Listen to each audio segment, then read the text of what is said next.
Cover Crop Guy here. It's June 6th, and it's been a wet, cold spring, and here we are in a field planting soybeans into 6-foot tall cereal rye. And I'm here with Gary. And Gary, what's your thinking on this? Why are you doing this? It seems kind of crazy. Yeah, it may seem crazy, but I was nervous about it last year. We did it last year and it worked. The biggest thing is not only soil health, but weed control. So what kind of weed control are you saying? Give me a little background of this field, and then what this particular field is sloped. There's a lot of water that comes across it.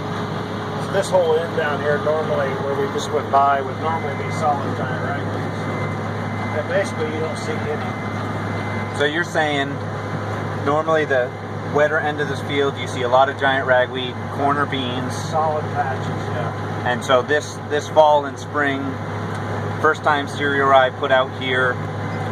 You used an accelerator and BT'd it in. What date was that? 17th of November.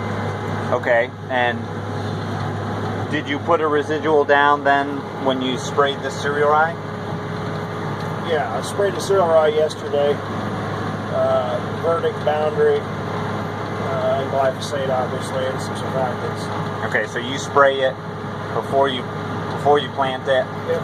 And then, in your experience, you haven't had any problems with your weeds after that?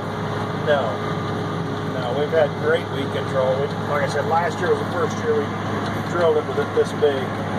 But we had fields where we had cereal rye on half of it or a section of it, and just no-tilled in the corn stalks and the rest of it.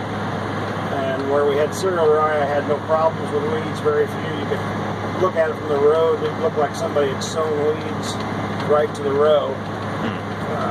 And I ended up spraying where I just no-tilled in the stalks, sprayed it at least twice, sometimes 3 times, and still had weeds at harvest. And where we had cereal rye, I sprayed once, and they were basically perfectly clean at harvest. Okay, so you're seeing a reduced herbicide cost, and then a lot.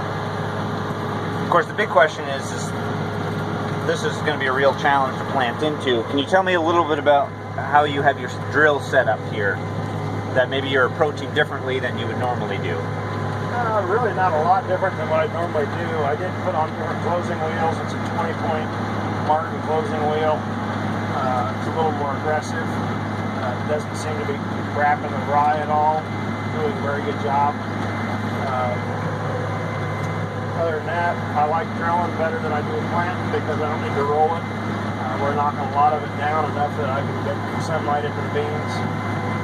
Yeah, if we look over here, there's going to be plenty of sunlight as those beans come up. Right. You know, to roll it might be an aesthetic thing at this point. If your landlord wanted a nice clean look, that might be a reason to roll it, but I think you're right.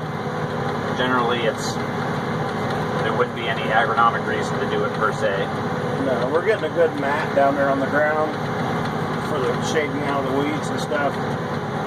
I like the drill. It doesn't leave any exposed dirt to speak of. And I like solid-seeded beans.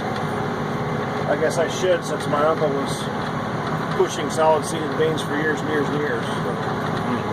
And then I noticed on this, and you were saying you like that just because of less disturbance and easier to close the slot too. Yeah, which with the cereal rye can be a challenge. And are you on? Is this heavier ground? Yeah, this is pretty heavy ground here. We were talking earlier. You also, since you spray this first, you make sure. Yeah, I drill the same direction that I sprayed it in. Every sprayer pass, I just make sure I auto steer. I can jump and skip a spot. So I run a 15-foot drill and 90-foot sprayer, so that puts me on. I've got 2 passes that I need to run the same direction where I ran the sprayer. Right. That way, if there is the potential to wrap up. Right. Because we're having to plant in that wheel track. That's out of beans. And we're out of beans. All right, Gary, thanks for the talk. And we'll look for a field day June 28th in this area on roller crimping and planting.